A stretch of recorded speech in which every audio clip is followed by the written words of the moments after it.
अस्सलाम वालेकुम स्टूडेंट्स, उम्मीद है आप खैरियत से होंगे। क्लासिफिकेशन ऑफ कार्बोहाइड्रेट्स ये हम पढ़ रहे थे। इसमें हमने मोनोसेक्राइड्स और ओलिगोसेक्राइड्स ये दोनों हमने पढ़ लिए थे। आज हमने पॉलीसेक्राइड्स पढ़ना है। तो पॉलीसेक्राइड्स ये दो वर्ड हैं, पोली और सेक्राइड्स। पोली का मतलब है मैनी, मतलब कई सारे। सेक्राइड्स आपको पता है कार्बोहाइड्रेट्स को हम कहते हैं, और कार्बोहाइड्रेट्स यहाँ असल में मोनोसेक्राइड्स मुराद है। कार्बोहाइड्रेट से यहाँ मोनोसेक्राइड्स मुराद है।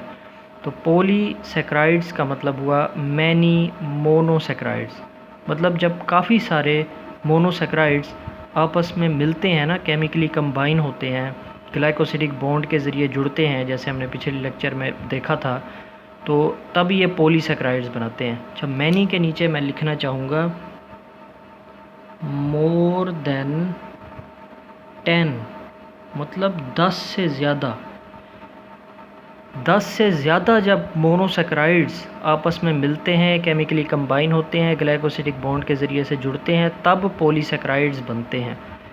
पिछले लेक्चर में हमने देखा था ओलिगोसेक्राइड्स जो होते हैं वो, क्योंकि 2 से लेके 10 तक मैंने आपको बताया था, जब कम से कम 2 मोनोसेक्राइड्स मिल रहे हों आपस में, ज़्यादा से ज़्यादा 10 मोनोसेक्राइड्स मिल रहे हों, तब वो जो हमारे पास कार्बोहाइड्रेट बनता है वो ओलिगोसेक्राइड्स में आता है।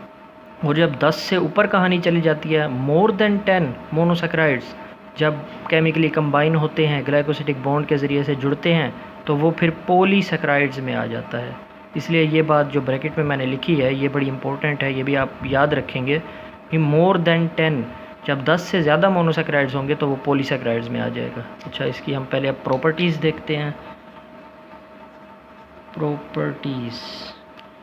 प्रॉपर्टीज़ में इसके आ जाता है, पहले सबसे है कि मोस्ट कॉम्प्लेक्स कार्बोहाइड्रेट्स होते हैं। ये जाहिर है आपको पता भी लग रहा है कि 10 से ज़्यादा मोनोसेक्राइड्स से मिलके बनते हैं पॉलीसेक्राइड्स, तो कॉम्प्लेक्स हुए ना। ओलिगोसेक्राइड्स जो हैं वो 2 से 10 तक जब मोनोसेक्राइड्स मिलते हैं वो तब बनते हैं, वो लेस कॉम्प्लेक्स हैं। ये सबसे ज़्यादा है, इसलिए मोस्ट लगाया है इसके साथ, भाई मोस्ट कॉम्प्लेक्स कार्बोहाइड्रेट्स हैं ये। दूसरी प्रॉपर्टी है इसकी कि मोस्ट अबंडेंट इन नेचर, मतलब जो पॉलीसेक्राइड्स हैं वो कुदरत में सबसे ज़्यादा पाए जाते हैं। मतलब कार्बोहाइड्रेट की शक्ल में असल में जो कुदरत में सबसे ज़्यादा पाया जाता है ना, वो पॉलीसेक्राइड्स होते हैं।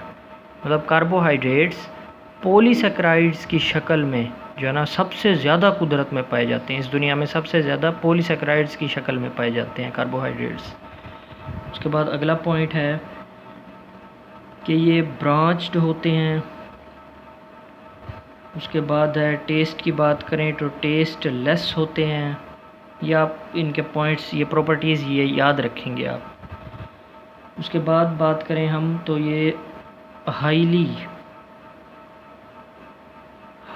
वेटेड होते हैं, मतलब मॉलिक्यूलर वेट इनका हाई होता है, हाई मॉलिक्यूलर वेट होता है। जाहिर है इतने सारे मोनोसेक्राइड्स जब मिलते हैं तो कॉम्प्लेक्स भी होंगे, हाईली वेटेड हैं।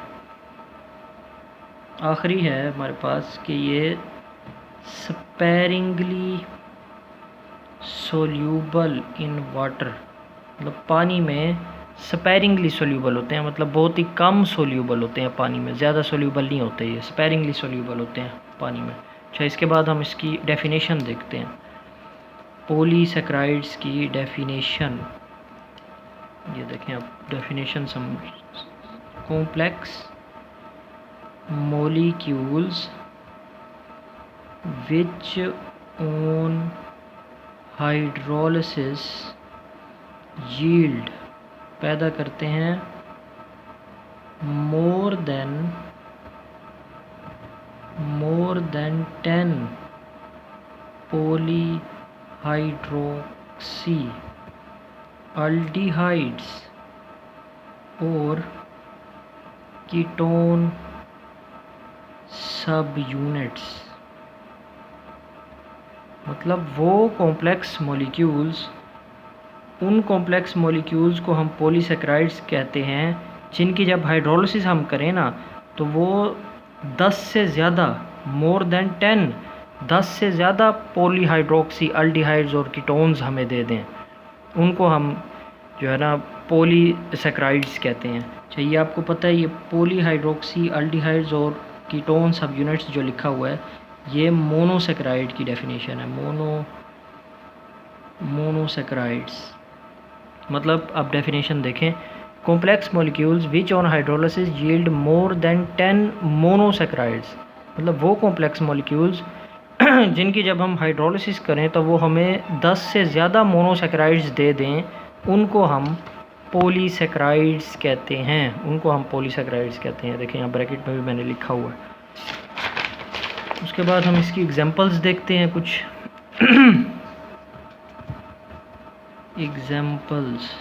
एग्जांपल्स इसकी बहुत सारी हैं, आपकी बुक में भी लिखी हुई हैं, जैसे स्टार्च है, जैसे ग्लाइकोजिन है, जैसे सेलुलोज है, जैसे डेक्स्ट्रिन्स है, उसके बाद एगर, पेक्टिन और है काइटिन। ये तमाम जो हैं ये पॉलीसैकराइड्स की एग्जांपल्स हैं, पॉलीसैकराइड्स हैं ये सारे। अच्छा, इन सब की आपके बुक में डिटेल नहीं लिखी हुई। इनमें से ये जो पहले तीन है ना, स्टार्च है, ग्लाइकोजिन और सेलुलोज, इन तीन की डेफिनेशन या इन तीन की डिटेल जो है ना वो आप में रखी हुई है, बाकी की नहीं रखी हुई, हम इसलिए यही पढ़ेंगे। पहले हम स्टार्च को देखते हैं। स्टार्च, इसमें ये देखें, इसकी हम अकरेंस की बात करें तो ये तमाम किस्म के फ्रूट्स में पाया जाता है। फ्रूट्स में, ग्रेन्स में, सीड्स में, उसके बाद ट्यूबर्स, ये तमाम इसमें जो है ना स्टार्च पाया जाता है। मतलब जितने भी हम फ्रूट्स खाते हैं सब में स्टार्च होता है। ग्रेन्स मतलब इसमें वो गंदम वगैरह, सीरियल्स, जितने भी अनाज वगैरह हैं वो सारे आ जाते हैं। सीड्स, ये जो बाजरा वगैरह होता है ये भी सीड्स में आ जाता है। तो इन सब में स्टार्च मौजूद होता है। ये इसकी अकरेंस की बात हमने कर ली। उसके बाद है भाई ये जो स्टार्च है ना ये मेन सोर्स होता है ऑफ कार्बोहाइड्रेट्स फॉर एनिमल्स, मतलब जानवरों के लिए, जिसमें हम भी आ जाते हैं, इंसान भी आ जाते हैं। एनिमल्स के लिए जो सबसे मेन सोर्स है ना कार्बोहाइड्रेट्स का वो स्टार्च होता है। मतलब हम इन्वायरमेंट में जो कार्बोहाइड्रेट जो हम ज़्यादा इंटेक करते हैं ना वो स्टार्च की शक्ल में होता है। ये हमारा मेन सोर्स है कार्बोहाइड्रेट जो हम लेते हैं इन्वायरमेंट से, इसलिए इसको कहते हैं main source of carbohydrates for animals. उसके बाद अगला पॉइंट है कि इसकी जब हम हाइड्रोलिसिस करें ना, on hydrolysis it yields glucose molecules,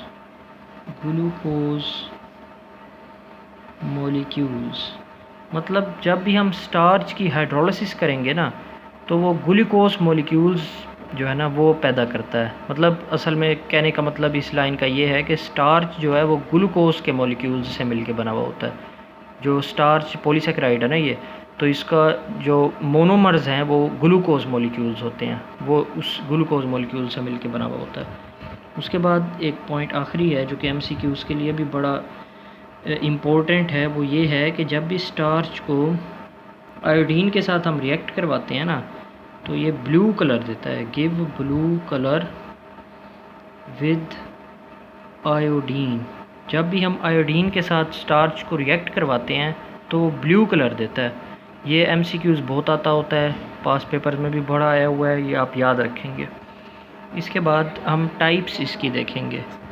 ये जो स्टार्च है ये दो तरह का होता है, इसकी टाइप्स हैं, 2 टाइप्स हैं। एक को कहते हैं एमाइलोज और एक होता है एमाइलोपेक्टिन। ये 2 नाम हैं, एमाइलोज और एमाइलोपेक्टिन। ये 2 क्या चीज़ें होती हैं, इन दोनों में क्या फ़र्क है ये देखें।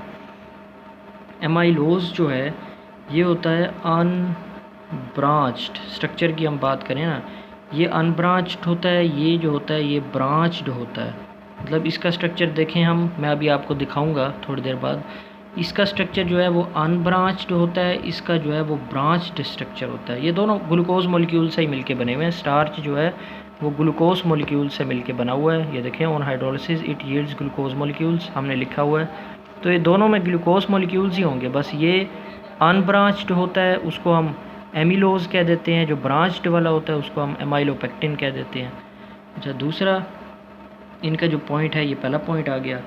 दूसरा जो पॉइंट है कि ये जो एमाइलोज है ये सोल्यूबल होता है, सोल्यूबल इन हॉट वाटर, मतलब गर्म पानी में सोल्यूबल होता है ये।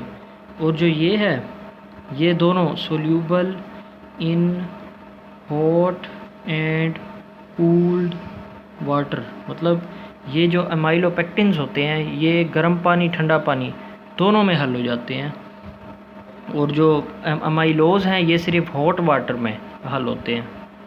ये इन दो के ये 2 पॉइंट हैं, ये आप याद रखेंगे। अच्छा, अब आपके सामने पिक्चर आ रही होगी, स्ट्रक्चर आ रहा होगा इन दोनों का, एमाइलोज और एमाइलोपेक्टिन का।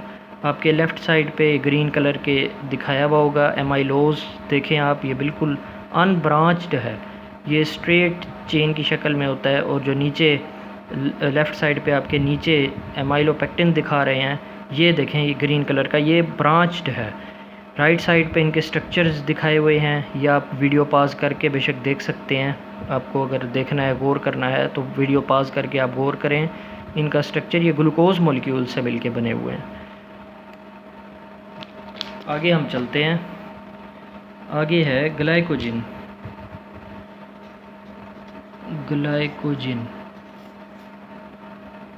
ग्लाइकोजिन जो है इसको हम एनिमल स्टार्च भी कहते हैं। एनिमल स्टार्च क्यों कहते हैं? क्योंकि मैंने आपको बस जैसे बताया, हमने पीछे स्टार्च में पढ़ा है कि सबसे जो ज़्यादा मेन सोर्स है हमारा जो स्टार्च है ना, main source of carbohydrates for animals, मतलब इन्वायरमेंट में जो हम कार्बोहाइड्रेट जिस शक्ल में हम ज़्यादा लेते हैं ना, वो स्टार्च की फॉर्म में होता है। लेकिन जब वो स्टार्च हमारी बॉडी में चला जाता है, हम उसे इंटेक कर लेते हैं, तो वो हमारी बॉडी में फिर ग्लाइकोजिन की शक्ल में वो कन्वर्ट हो जाता है। स्टार्च जो है ना, वो अंदर जाके इसकी इंटर कन्वर्जन हो जाती है हमारी बॉडी में, तो ये ग्लाइकोजिन में चेंज हो जाता है। तो हमारी बॉडी में ग्लाइकोजिन की फॉर्म में स्टार्च जो है स्टोर होता है, इसलिए इसको एनिमल स्टार्च भी कहते हैं, जो ग्लाइकोजिन है, क्योंकि ये एनिमल्स की बॉडी में स्टार्च जो है ना वो इस शक्ल में स्टोर हो जाता है, इसलिए इसे एनिमल स्टार्च कहते हैं। उसके बाद अगला point, found abundantly in liver and muscles, मतलब हमारे एनिमल्स के लिवर और मसल्स में ये जो है ना अबंडेंटली, मतलब बहुत ज़्यादा परसेंटेज में पाया जाता है ग्लाइकोजिन। वैसे तो एनिमल्स के तमाम सेल्स में ये पाया जाता है ग्लाइकोजिन, ये हर जगह मौजूद होता है, तमाम सेल्स में मौजूद होता है, लेकिन हम अबंडेंटली, हम ज़्यादा परसेंटेज की बात कर रहे हैं, तो वो लिवर और मसल्स में होता है, ये आप याद रखेंगे। उसके बाद है इनसोल्यूबल इन वाटर, मतलब पानी में हल नहीं होता। अगला पॉइंट है, ये भी जब इसकी भी हाइड्रोलिसिस करते हैं ना हम, it also yields glucose molecules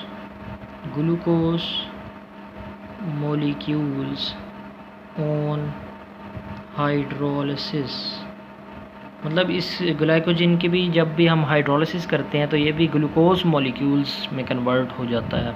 जैसे स्टार्च का भी यही पॉइंट था, स्टार्च भी ग्लूकोज मॉलिक्यूल से मिलके बना हुआ है, ग्लाइकोजिन भी ग्लूकोज मॉलिक्यूल से मिलके बना हुआ है, लेकिन इनका स्ट्रक्चर जो है ना वो फ़र्क होता है। मैं आपको अभी पिक्चर दिखाता हूँ, ग्लाइकोजिन का हम स्ट्रक्चर देखते हैं। अभी एक पॉइंट हम पढ़ लें आखिरी, वो ये है कि जब भी इस आयोडीन के साथ हम इसे रिएक्ट करवाते हैं ना ग्लाइकोजिन को, तो ये रेड कलर देता है, give red colour with iodine. ये वही MCQs के लिए इम्पोर्टेंट है, ये लाइन, ये वाला पॉइंट ये आप याद रखेंगे। वही जब भी हम आयोडीन के साथ ग्लाइकोजिन को रिएक्ट करवाते हैं तो ये रेड कलर देता है।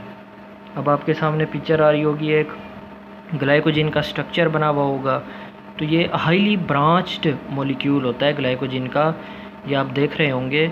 मतलब देखें सारे आप, ये ग्लूकोज के मॉलिक्यूल्स ही हैं। ये ग्लूकोपाइरानोज जिसे हम कहते हैं, रिंग स्ट्रक्चर है ग्लूकोज का, क्योंकि सेल्स के अंदर मैंने आपको बताया था भाई सॉल्वेंट होता है ना, वाटर होता है, 70% सेल जो है वो वाटर पे मुश्तमिल है, तो इसलिए वहाँ रिंग की शक्ल में नहीं, ये चेन की शक्ल में वहाँ पे ये जो मोनोसेक्राइड्स होते हैं वो चेन की शक्ल में नहीं होते, रिंग की शक्ल में होते हैं, इसलिए ये आपको रिंग की शक्ल में ही नज़र आ रहे हैं ग्लूकोज के मॉलिक्यूल, ग्लूकोपाइरानोज जिसे हम कहते हैं। तो ये देखें आपस में लिंक हुए हुए हैं, तो ये ब्रांच्ड है, तो ये ग्लाइकोजन का स्ट्रक्चर है।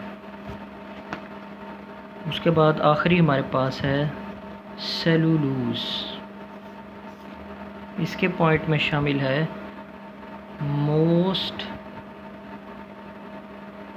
अबंडेंट कार्बोहाइड्रेट इन नेचर, मतलब कुदरत में सबसे ज़्यादा जो परसेंटेज के हिसाब से जो कार्बोहाइड्रेट पाया जाता है ना, वो यही सेलुलोज होता है।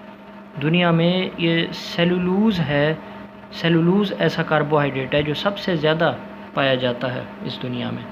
उसके बाद दूसरी इसकी है भाई प्योर फॉर्म। अगर सेलुलोज की प्योर फॉर्म देखनी है तो आपने प्योर फॉर्म उसकी देखनी है, तो प्योर फॉर्म इसकी जो है ना वो कॉटन होती है। कॉटन को देखें तो वो कॉटन जो है वो बिल्कुल सेलुलोज की प्योर फॉर्म है, उसकी प्योर फॉर्म है। अगला इसका पॉइंट है कि ये मेन कॉन्स्टिट्यूएंट है, main constituent of plant cell wall. मतलब प्लांट सेल होता है ना, जो वो सेल वॉल होती है ना, उसके बाहर उसके सेल वॉल होती है, ये अंदर होता है वैक्यूल होता है, ये न्यूक्लियस यहाँ साइड पे होता है इसका। तो ये जो बाहर थिक लेयर एक होती है सेल वॉल इसको कहते हैं, ये इसी सेलुलोज की बनी हुई होती है। प्लांट्स के अंदर ये जो सेल वॉल होती है, ये जो थिक स्ट्रक्चर होता है, ये आगे हम जाके सेल का पूरा एक चैप्टर है, वहाँ आप बड़ी डिटेल में ये सब कुछ पढ़ेंगे। तो ये जो थिक यही लेयर होती है सेल वॉल जिसे हम कहते हैं, ये यही सेलुलोज से मिलके बना हुआ होता है। ये भी इसका एक पॉइंट है। उसके बाद अगला point, highly insoluble in water, मतलब पानी में ये बिल्कुल भी सोल्यूबल नहीं होता, पानी में ये बिल्कुल सोल्यूबल नहीं है, हाईली इनसोल्यूबल इन वाटर। उसके बाद अगला पॉइंट है ऑन हाइड्रोलिसिस, जब इसकी हाइड्रोलिसिस की जाए तो ये भी ग्लूकोज मॉलिक्यूल्स देता है हमें, ग्लूकोज मॉलिक्यूल्स यील्ड्स मतलब पैदा होते हैं। मतलब जब भी हम सेलुलोज की हाइड्रोलिसिस करेंगे सेलुलोज की, तो वो भी हमें ग्लूकोज ही मॉलिक्यूल देगा। मतलब स्टार्च, ग्लाइकोजन, सेलुलोज, ये तीनों जो है ग्लूकोज मॉलिक्यूल्स से ही मिलके बने हुए हैं। जब भी इनकी हम ऊपर भी हमने पॉइंट ये सारा ये तीनों में आ रहा है यही पॉइंट कि हाइड्रोलिसिस जब भी करें हम तो ग्लूकोज मॉलिक्यूल्स होते हैं। तो तीनों आप ये याद रखेंगे कि भाई ये ग्लूकोज मॉलिक्यूल से मिलके बने हुए हैं। उसके बाद इसमें आ जाता है एक डाइजेशन, इसकी हम देख लेते हैं। डाइजेशन मतलब है ये सेलुलोज जो है ना, ये सेलुलोज जो पॉलीसेकेराइड है, ये जो है ना एनिमल्स डाइजेस्ट नहीं कर सकते इसको। मतलब एनिमल्स, मैं हम इंसानों की बात कर रहा हूँ, मैं अपनी ह्यूमंस की बात कर रहा हूँ, तो ह्यूमंस इसको जो सेलुलोज है इसको डाइजेस्ट नहीं कर सकते, क्योंकि हमारे अंदर वो एंजाइम मौजूद नहीं होता। एंजाइम का नाम है सेलुलेज, सेलुलेज एंजाइम। ये असल में हमारी बॉडी में मौजूद नहीं होता, यही वो एंजाइम होता है जो इसको डाइजेस्ट करता होता है सेलुलोज को। तो ये हमारी बॉडी में मौजूद नहीं होता। ये जो हर्बीवोर्स होते हैं ना, मतलब जो घास वगैरह खाने वाले होते हैं, जो इसी सेलुलोज को खाने वाले जानवर होते हैं, ये सेलुलोज क्योंकि वुड में पाया जाता है ना, मतलब है कि प्लांट्स को अगर आप खा रहे हैं तो वो सेलुलोज ही होता है उसमें, प्लांट्स में। तो वो जानवर हर्बीवोर्स जो होते हैं वो यही सेलुलोज को खाते हैं, तो उनके वो डाइजेस्ट क्यों कर लेते हैं, क्योंकि उनके जो डाइजेस्टिव ट्रैक्ट में यही सेलुलेज एंजाइम मौजूद होता है। मतलब कुछ असल में माइक्रो ऑर्गेनिजम्स उनके डाइजेस्टिव ट्रैक्ट में मौजूद होते हैं, हर्बीवोर्स के डाइजेस्टिव ट्रैक्ट में, जो सेलुलेज एंजाइम रिलीज़ करते हैं। सेलुलेज एंजाइम फिर उन सेलुलोज को डाइजेस्ट करता है। इस तरह वो सेलुलोज को डाइजेस्ट कर सकते हैं जो हर्बीवोर्स होते हैं। सामने एक पिक्चर आ रही होगी, ये आप देखें, ये देखें ऊपर सेलुलोज फाइबर्स दिखाए गए हैं, नीचे सेलुलोज स्ट्रक्चर दिखाया हुआ है। सेलुलोज स्ट्रक्चर को आप देखें तो ये ग्लूकोज मॉलिक्यूल्स दिखाए हुए हैं। ग्लूकोज मॉलिक्यूल्स आपस में लिंक हुए हुए होते हैं और ये सेलुलोज स्ट्रक्चर बना हुआ होता है। अच्छा, ग्लूकोज मॉलिक्यूल्स इनकी पोजीशन चेंज होती है सेलुलोज में, आप नोट करें ना, तो इनकी पोजीशन ऊपर नीचे होती है। एक पॉइंट मैं लिखना भूल गया यहाँ पे, वही इम्पोर्टेंट MCQs वाला, कि जब सेलुलोज को हम आयोडीन के साथ रिएक्ट करवाते हैं ना, तो ये गिव नो कलर, मतलब कोई भी कलर नहीं देता, ये कोई भी कलर नहीं देता। जब आयोडीन के साथ हम सेलुलोज को रिएक्ट करवाते हैं तो ये कोई भी कलर नहीं देता। ये आपने MCQs के हवाले से याद रखना है। आज का लेक्चर हमारा ख़त्म हो गया। पॉलीसेकेराइड्स हमने ये क्लासिफिकेशन ख़त्म हो गई। कल से हम लिपिड्स स्टार्ट करेंगे। अल्लाह हाफिज़।